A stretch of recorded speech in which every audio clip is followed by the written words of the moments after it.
খবর বলাগড়ের আবিষ্কার একজন পশুপ্রেমী। গুপ্তিপাড়ায় দেখা গেল সীমা দেবী নামে জনৈকা মহিলাকে, যিনি নাকি 3 বছর ধরে পথ কুকুরদের সেবা করে চলেছেন, দুবেলা রান্না করে খাবার বিতরণ করেন।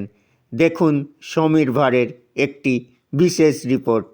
এই ধরনের আরও খবর পেতে আমাদের খবর বলাগড় ফেসবুক পেজটি ফলো করুন।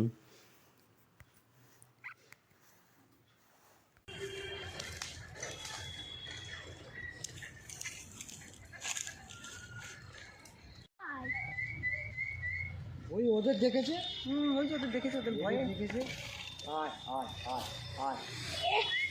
আপনি ক বছর ধরে এই কুকুরদের পরিষেবা দিচ্ছেন? 3 বছর। সকাল দুপুর দুবারই খাবার দেন?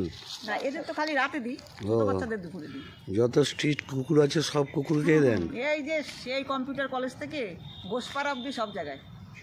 তার মানে হবে না, 150 ও 150 কুকুরকে আপনি টোটাল খাবার নাইটে আর বাচ্চাদের ডেতে দেন? হ্যাঁ, 30 কিলো চাল, হুম 15 কিলো মতো মাংস।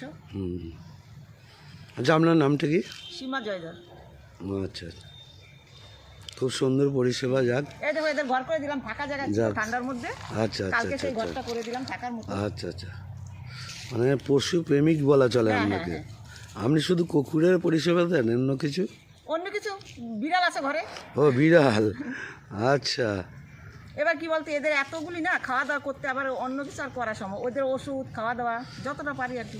আচ্ছা আচ্ছা, যাক চিকিৎসা আছে না, সব একজনের পর একজন তো অসুস্থ হতেই থাকে। যাক, নতুন বছরের এটা হচ্ছে মানে জাস্ট 3 বছর থেকে করছেন ইনি, মানে নতুন বছরের আগে এই একটা। বনে জঙ্গলে কোথাও বাদ নেই, এই যে পরেশ দা আচ্ছা আচ্ছা, মানে আমি তো রাস্তারই ওদেরই দিই, তাই রাস্তায় তো আর পুরোপুরি দেওয়া যায় না, বনে জঙ্গলে গিয়ে গিয়ে দিতে হয়। আচ্ছা আচ্ছা, যাক এই পরিষেবাটা দিচ্ছেন, এটা গুপ্তিবেলার আর কেউ করে না, আপনাকে দেখা গেল। যাক, বেস্ট অফ লাক।